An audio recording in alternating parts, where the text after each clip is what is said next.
Assalamualaikum warahmatullahi wabarakatuh. Teman-teman, dalam video ini kita akan membahas mengenai sistem pengaman, ya. Untuk kompetensi dasar yang akan kita bahas, menerapkan cara perawatan sistem pengaman, dan untuk pengetahuan keterampilannya merawat secara berkala sistem pengaman. Untuk indikator pencapaian kompetensi yang akan kita bahas yaitu mengenai menjelaskan fungsi dan komponen sistem pengaman pada kendaraan. Yang kedua, menjelaskan cara kerja sistem pengaman pada kendaraan. Dan yang ketiga, mengidentifikasi cara perawatan sistem pengaman pada kendaraan sesuai buku manual. Untuk keterampilannya, melakukan cara perawatan berkala sistem pengaman pada kendaraan sesuai standar operasional prosedur. Dan yang terakhir, menilai hasil perawatan sistem pengaman pada kendaraan sesuai referensi manual sebagai pembanding. Nah, untuk video kali ini kita akan mencoba menjelaskan IPK pertama dan yang kedua, ya, menjelaskan fungsi dan komponen sistem pengaman pada kendaraan dan menjelaskan cara kerja sistem pengaman pada kendaraan. Untuk IPK yang ketiga dan keterampilan insya Allah akan dibahas di video berikutnya. Dan untuk tujuan pembelajaran dapat menjelaskan fungsi dan komponen sistem pengaman pada kendaraan dan menjelaskan cara kerja sistem pengaman pada kendaraan. Untuk tujuan yang ketiga dan sampai yang terakhir itu mudah-mudahan tercapai di video yang berikutnya. Ada sebuah pertanyaan, ya, mengapa pada kelistrikan kendaraan diperlukan sistem pengaman? Kenapa timbul pertanyaan ini? Karena kan tanpa pengaman pun, sebagai contoh rangkaian penerangan itu sebenarnya dapat menyala tanpa ada pengaman, ya. Tapi kenapa sih harus menggunakan ini, ya? Nah, untuk lebih dapat menjawab pertanyaan ini dan kita juga dapat memahami atau mencapai tujuan pembelajaran ini, maka kita langsung saja untuk mencoba mempelajari yang IPK yang pertama tentang menjelaskan fungsi dan komponen sistem pengaman pada kendaraan. Listrik mengalir dalam suatu rangkaian dengan besar arus tertentu sesuai dengan besarnya tahanan pada rangkaian.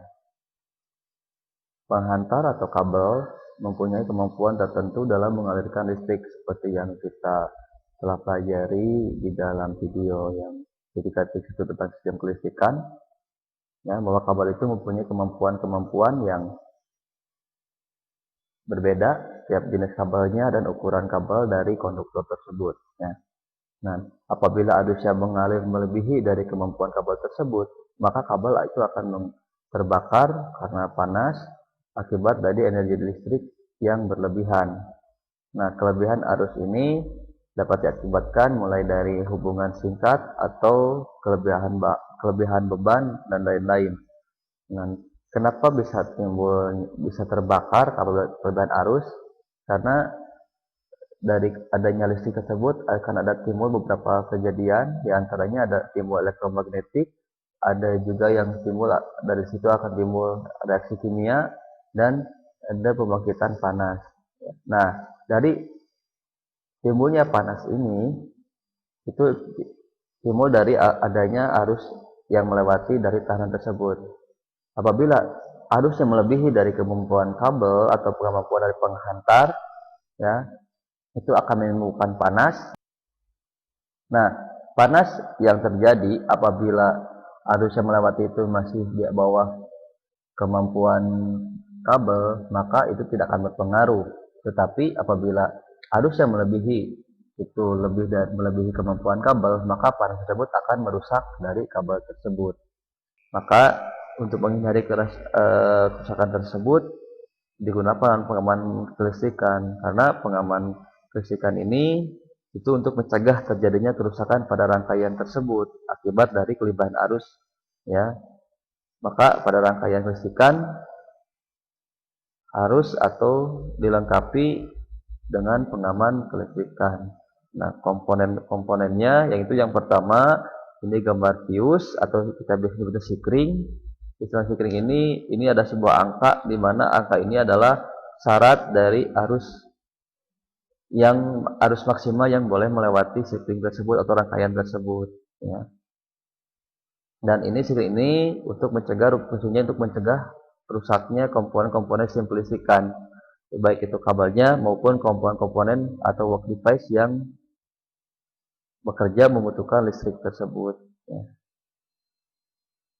Nah, komponennya itu ada elemen, ya, ini elemennya, ini terminalnya atau kaki-kakinya, ini ada isolatornya atau covernya, dan ini adalah angka dari kapasitas maksimalnya. Untuk jenisnya itu ada dua. Yang pertama ini adalah gambar fuse bilah atau sikring blade. Yang kedua sikring plastik atau ada jenis yang keramik, ya. Ini penutupnya adalah kaca, ini dari keramik, ya. Ini adalah isolatornya, konduktornya, itu covernya. Di sini juga ada angka maksimal yang boleh melewatinya. Nah, sekarang pada kendaraan rata-rata sudah menggunakan fuse jenis blade ini. Fuse blade ini ada 3 ukuran, ya, dari volumenya, ya, ukurannya itu ada yang mini atau yang kecil, biasanya digunakan di sepeda motor. Ada di mobil pun ada juga yang menggunakan jenis yang kecil ini, yang standar. Nah, ya, dan juga ada yang besar. Besar kecilnya ini tidak menentukan jumlah kapasitas maksimal arus yang boleh melewatinya, ya, karena besar kecilnya tersebut bisa dilihat dari kode yang ada angka di sini ataupun dari warnanya, ya. Nah, untuk warna ini menunjukkan berapa ampere arus yang melewatinya. Nah, untuk ukuran yang mini atau yang kecil dengan untuk ukuran yang standar, yang besarnya itu normal, tabelnya ini adalah warnanya. Kalau kita ada warna ungu, berarti arus yang maksimal melewati itu sebesar 3 ampere. Gitu. Jadi kalau arus yang melewatinya 5, sedangkan menggunakan fuse yang berwarna ungu, maka sikring tersebut itu akan memutuskan rangkaian pada sirkuit listrikan tersebut untuk menjaga supaya tidak terjadi kerusakan baik di kabelnya ataupun di komponen listrikan lainnya, ya. Dan untuk yang lebih besar itu bedanya dengan kecil. Kalau kecil itu arusnya maksimalnya dari 3 sampai 30 tergantung warnanya, dan untuk yang besar itu dimulai dari 20 sampai 80. Jadi yang misalkan yang kuning dan yang hijau ini ada yang ukuran standar dan ada yang ukuran yang besar, gitu, ya. Itu besar kecilnya tergantung dudukannya atau konektor yang digunakan pada kendaraan tersebut, ya. Kalau sepeda motor biasanya kecil, ada dengan yang standar. Kalau mobil itu dari yang standar, ada yang mini, ada juga yang besar. Namun untuk yang besar seperti ini dari yang 40 sampai 40 sampai 80 ini jarang digunakan di mobil, ya. Biasanya itu kalau yang besar ini biasanya diganti dengan yang namanya fuse shielding, ya, untuk komponen pengaman yang kedua. Ini yang kita masih bahas dengan yang sikring. Nah, di mana letaknya sikring itu? Letaknya itu berada di junction block atau sikring block maupun biasa kita nyebut dengan junction block, ya. Nah, posisinya junction block itu ada dua biasanya di kendaraan itu. Yang pertama itu hampir semua kendaraan itu ada, yaitu di ruang engine atau di dalam kap, ya, kap mobil, ya. Biasanya itu dekat dengan baterai, dan biasanya itu di sebelah kanan biasanya atau di depan kemudi biasanya untuk posisi junction blocknya tersebut. Dan yang posisi yang kedua itu tergantung kendaraannya, karena di kendaraan itu ada yang di sebelah kanan atau di bawah kemudi, biasanya di atas kaki, di atas pedal gas, ya, di bawah dashboardnya itu, dan ada yang di bawah dashboard di kaki kemudi, penumpang, maaf, ada di kaki kemudi dan ada di kaki penumpang. Jadi kalau kita sebuah kendaraan itu, misalkan contoh Avanza itu biasanya di ruang engine satu, di satu lagi di bawah kemudi, ya. Tapi berbeda lagi dengan sebagai contoh di Calya, kalau tidak salah kala itu ada di ruang engine dan di sebelah kiri itu biasanya, ya. Jarang yang menggunakan 3, tapi ada juga kendaraan yang menggunakan 3. Contoh lagi untuk APP itu yang Suzuki itu di ruang engine, ya, di ruang engine, dan ada lagi yang di tengah, posisinya itu di tengah biasanya, ya. Itu seperti itu. Dan seperti apa tampilan tempat sekring berada? Ya, ini contoh ada yang di di junction block atau sekring block yang di ruang engine. Ya, di sini itu ada contoh kuning. Ya, kuning itu kan 20, ya ini 15, dan yang biru 15, yang merah itu 10 ya. Nah, apakah benar posisinya ini 20 ampere? Itu bisa, ini sekring apanya itu bisa dilihat ditutupnya. Ini tampilan ditutupnya apabila kita balikan posisinya. Nah, misalkan ini yang kuning ini adalah 20 ampere, itu untuk sekring dari wiper atau washer, ya biasanya 20 ampere. Nah, 15 ini sekring apa ini namanya? Bisa lihat di petanya di sini. Ini anggap sebuah peta atau letak sekring yang ada di junction block tersebut. Apabila tutupnya ini misalkan robek atau sudah tidak ada, tidak jelas, itu bisa dilihat di buku manual. Biasanya seperti itu untuk menentukan sekring apanya di sini, ya. Karena tiap kendaraan itu berbeda letaknya, jadi tidak bisa disamaratakan, ya.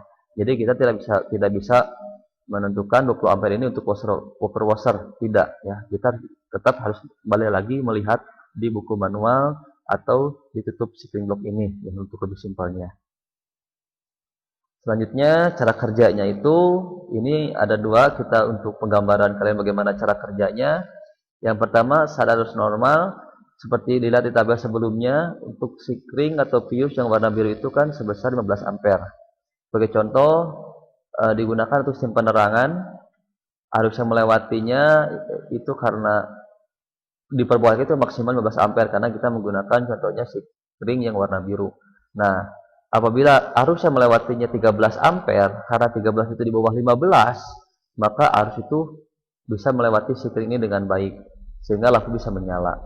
Tapi apabila kita menggunakan sekring yang warna biru dan arus yang melewatinya sebesar 17 ampere, karena 17 ampere itu lebih dari 15, maka listrik itu hanya sampai di sini. Ya, putus, dan dia memutuskan elemen ini karena panas, dia meleleh, lama kelamaan akan terputus. Nah, terputus ini maka lampu ini tidak menyala. Apabila kita harusnya di sini itu adalah harusnya mengalir di bawah 15, tapi karena terjadi masalah sehingga harusnya mengalir itu 17, lalu kita karena di sini sering putus tanpa pemeriksaan apapun, kita ganti dengan sekring yang lebih besar, misalkan arus yang sekring digunakan itu adalah yang 20 ampere, maka arus akan melewati, tapi ada resiko, ya, kerusakan yang akan terjadi, baik itu lampu yang sering putus atau kabel yang terbakar. Kalau lampu yang putus mungkin kita tinggal beli, tapi tidak akan lama lampu itu akan putus lagi, ya. Tapi yang lebih berbahaya adalah kabel yang terbakar, karena kabel terbakar itu dapat menimbulkan kebakaran pada kendaraan, ya. Sehingga daripada ada yang rusak komponen dengan nominal ekonomi yang besar, lebih baik sekring yang rusak, karena sekring ini bisa dikatakan murah juga, ya. Tapi kalau sekringnya putus, kita tidak boleh langsung mengganti sekringnya, tapi alangkah baiknya adalah kita memeriksa rangkaian tersebut. Dikhawatirkan ada trouble atau ada masalah yang mengakibatkan arus pendek atau kelebihan arus yang dapat menimbulkan terputusnya sekring ini, ya. Itu cara kerja dari sekring. Selanjutnya kita akan membahas komponen yang kedua. Komponen yang kedua itu adalah fuse beling. Fuse beling ini ada dua. Ada yang jenis kabel atau sambungan pengaman, fuse beling, atau yang kedua itu jenis box, ya. Seperti ini, atau biasa disebut juga dengan fuse element. Nah, untuk sekarang biasanya itu sudah menggunakan yang jenis box ini, ya. Karena yang kabel ini rata-rata sudah ditinggalkan untuk kendaraan sekarang itu. Dan fungsi ini itu hampir sama dengan sekring, namun bedanya adalah fuse beling ini untuk ampere yang lebih besar. Jadi kalau di sekring itu tadi menggunakan 30 maksimal itu di 30 ampere, ya, yang ukuran standar, ya, itu dari 3 sampai 30 ampere, tapi untuk fuse beling ini itu digunakan dari 30 ampere ke atas, ya, atau lebih, bahkan ada yang sampai 100 ampere. Nah, berapa saja juga ini, dan hampir sama dengan sekring itu kode besar kecilnya itu bisa dilihat di tampilan di atasnya ini, di bentuk ini dengan warnanya, ya. Dan untuk komponen fuse pengaman yang fuse beling ini, yang elemen pengaman ini ada 4 komponennya. Itu ada di sini kapasitas maksimal yang dapat mengalir di dalam fuse beling ini. Ada yang disebut dengan rumah, ya, atau covernya. Ada yang bagian pengaman dan blok endodermisnya, ya. Untuk yang pertama, fungsi dari rumah ini itu sebagai cover atau dudukan dan pelindung dari komponen PVC beling ini, ya. Yang kedua, bagian pengaman itu berfungsi untuk memutuskan apabila terjadi kelebihan arus. Dan yang ketiga itu adalah bagian terminalnya, ya. Ada yang tertutup oleh cover dan juga ada yang keluar seperti ini bentuknya, ya. Ini ada dua jenis, ya. Untuk dari kakinya, ya. Terminal ini untuk mengalirkan arus dari baterai ke komponen kelistrikan atau dari sumber listrik ke komponen kelistrikan. Kode-kodenya ini itu bisa dilihat dari angka dari kepalanya, itu ada nilai yang atau kapasitas dari fuse tersebut. Apabila dari kejauhan itu mungkin tidak jelas, kita bisa lihat dari warnanya, ya. Ada yang warna pink atau merah muda atau merah jambu, hijau, merah, kuning, hitam, dan biru, ya. Untuk dari jenis fuse sebeling ini atau fuse elemen ini, ya. Atau bisa juga biasanya disebut dengan fuse besar, ya, fuse box atau fuse kotak, ya. Nah, letaknya itu sama, ya, berdampingan dengan sikring biasanya di junction block dan dekat dengan sikring juga, ya. Nah, ini salah satu fuse sebeling yang digunakan, ya. Besarnya 30 ampere sesuai dengan tabel yang tadi, itu warna merah muda atau merah jambu atau warna pink, ya. Sini dudukannya itu lebih besar. Kalau sikring kan lebih ramping, ya, karena sikring juga ramping, tapi fuse box itu kotak dan tidak mungkin tertukar juga dengan relay yang berbentuk kotak. Nah, sekarang yang komponen yang ketiga itu adalah pemutus rangkaian atau circuit breaker. Ini ada 3, ada yang disebut dengan manual reset tipe mechanical, ya, ada yang disebut dengan automatic resetting tipe mechanical, masih jenis mekanik, dan ada yang otomatis reset solid state tape, ya. Fungsinya di sini itu sebagai pengganti sikring, ya, sama untuk melindungi dari kesulitan pengiriman tenaga dalam sirkuit, ya. Nah, kita akan coba membahas satu persatu dari jenis ini. Yang pertama, manual reset tipe mechanical, ya. Di sini kita lihat ada terminal untuk mengalirkan arusnya, ada kontak sebagai pemutus penghubungnya, dan bimetal ini yang berfungsi untuk memutus dan tutupnya. Bimetal ini itu akan melengkung, akan membuka kotaknya, akan memutuskan apabila terjadi arus yang berlebihan, maka karena panas bimetal ini akan melengkung sehingga terlepaslah kontak di sini dan terputuslah sikring tersebut. Apabila sudah terputus, ini tidak rusak seperti fuse beling atau fuse atau sikring, tapi ini bisa dihubungkan kembali dengan cara disetel, makanya disebut dengan manual reset. Dia manual lagi, ya, dengan menggunakan jarum atau kawat yang kaku, ya, dengan cara ditekan, ya, pada lubang penyetelannya. Dan yang kedua ini ada automatic. Automatic ini si bimetal ini, logam ekspansi ini itu karena panas dia akan membuka seperti gambar di sini karena panas. Tapi kalau ini suhu di sini sudah turun, maka di sini akan menempel kembali. Itu bedanya dengan yang manual. Kalau manual ini harus ditekan, kalau di sini ini akan terhubung kembali, gitu, ya. Seperti itu bedanya dari yang manual dengan reset. Sedangkan untuk yang automatically ini salah satu yang digunakan jenis PTC, positive temperature coefficient, di mana serat-serat karbon ini, ya, nanti akan terputus terjadi bila terjadi arus yang berlebihan. Seperti ini gambar yang kondisi terputusnya. Karena panas di sini, ya. Karena kalau di sini arus yang besar, maka tahanannya akan naik. Kalau tahanannya naik, arus yang mengalir itu pasti akan turun. Nah, bahan-bahan yang ada di sini itu dari bahan polimer, ya. Misalnya ada kristal padat, ya, dari karbon-karbon ini. Kalau panas seperti ini. Nanti kalau setelah dia dingin suhunya, maka kan seperti ini kembali. Seperti itu mungkin proses terhubung dan pemutusannya dari circuit breaker jenis PTC ini, ya. Selanjutnya jenis relay. Untuk relay itu sebagai saklar otomatis, ya, di mana fungsinya sesuai dengan namanya saklar itu memutus dan menghubungkan arus dari baterai ke komponen secara otomatis, ya.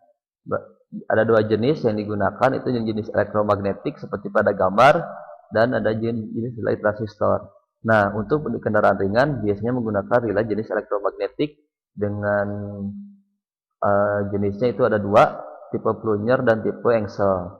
Nah, tipe Plunyer itu ada yang disebut dengan normally open dan normally close ya.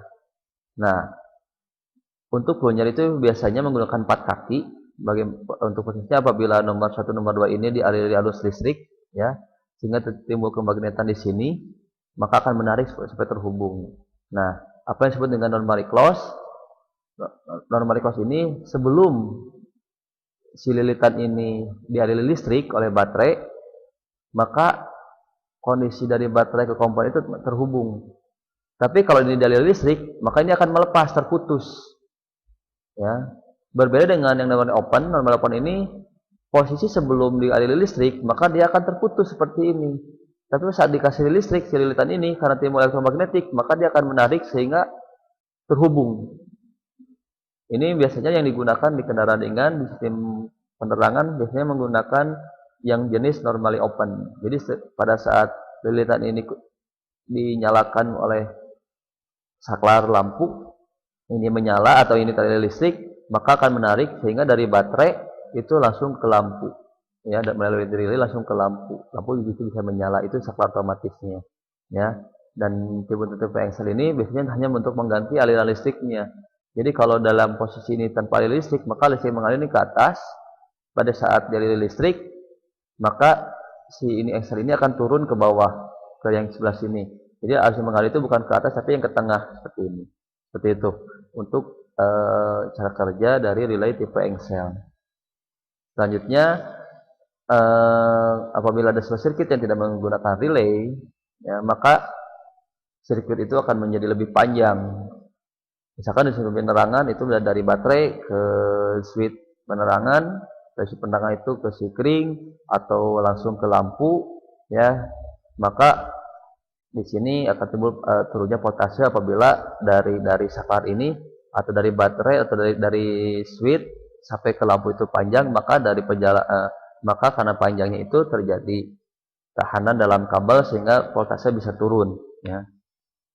Dan wiring harness ini diperlukan wiring harness yang lebih besar kabelnya atau dengan kabel yang lebih besar supaya tidak terjadi kelebihan arus yang melalui kabel tersebut. Dan yang ketiga, karena tanpa relay, misalkan dari listrik dari baterai itu melewati switch di switch pada komponen, maka switch tersebut akan terjadi loncatan bunga api dari beda potensial yang terjadi ya. Dan kalau seringnya tersebut maka akan menimbulkan panas sehingga akan memperpendek umur dari switch tersebut. Sehingga kalau tidak menggunakan relay ini itu sangat-sangat merugikan juga, meskipun tidak cepat rusak tapi tidak langsung rusak, tapi akan memperpendek penggunaannya sehingga diperlukanlah relay. Karena di sini kalau dengan adanya relay itu akan memperkecil voltage drop untuk mengatasi yang pertama ya, dan yang kedua ini memperpanjang umur switch karena tadi kan dalam kerja relay itu dari baterai ke relay langsung ke lampu karena saklanya on, si relay kontaknya itu terhubung oleh akibat tadi adanya elektromagnetik dalam relay sehingga dapat menghindari bunga api di sini sehingga akan memperpanjang umur switch. Seperti itu untuk relay. Setelah kita mempelajari beberapa komponen sistem pengaman, baik itu fuse beling, circuit breaker maupun relay, ya, bagaimana cara kerja dari komponen tersebut, bagaimana fungsi dari komponen tersebut, mungkin kita bisa menjawab dari pertanyaan tadi, ya, mengapa pada kelistrikan kendaraan diperlukan sistem pengaman. Apabila terjadi korsleting listrik itu dapat membakar kabel maupun dapat memperpendek umur lampu maupun umur dari saklar tersebut. Sehingga kalau kita dilihat dari ekonomisnya, ya, kita apabila keseringan mengganti komponen tersebut, maka nominal yang harus kita keluarkan itu sangat besar, ya. Dan kita juga tidak nyaman apabila di tengah perjalanan terjadi kerusakan, apalagi terjadi kebakaran dalam kendaraan.